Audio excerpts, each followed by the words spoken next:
હું મોહમ્મદ ઇકબાલ શેખ, સુરત મહાનગરપાલિકા કર્મચારી મહામંડળ, અમારા મહામંડળ તરફથી આજ રોજ સુરત મહાનગરપાલિકાના મુખ્ય પ્રવેશદ્વાર પાસે એક દિવસના ધરણાના કાર્યક્રમનું આયોજન કરવામાં આવેલ છે.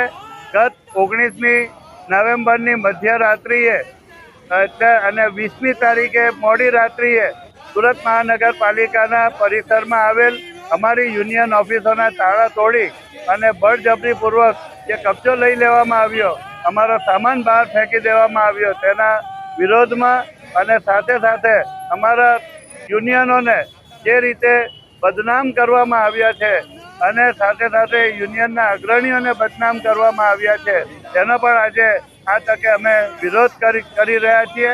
અને આ કૃત્ય સુરત મહાનગરપાલિકાના ડેપ્યુટેશન પર મુકાયેલા ડેપ્યુટી કમિશનર શ્રી દ્વારા જ્યારે કરવામાં આવી રહ્યો છે, ત્યારે અમે ગુજરાત સરકાર પાસે અમે માંગણી કરી રહ્યા છીએ કે આ ડેપ્યુટી કમિશનર શ્રીને ડેપ્યુટેશન પરથી તાકીદે સરકારમાં પરત બોલાવી લેવા જોઈએ. અમારા યુનિયનોની માંગણીઓ, કેટલીક માંગણીઓ તો 3-4 વર્ષથી હજી સુધી બાકી છે.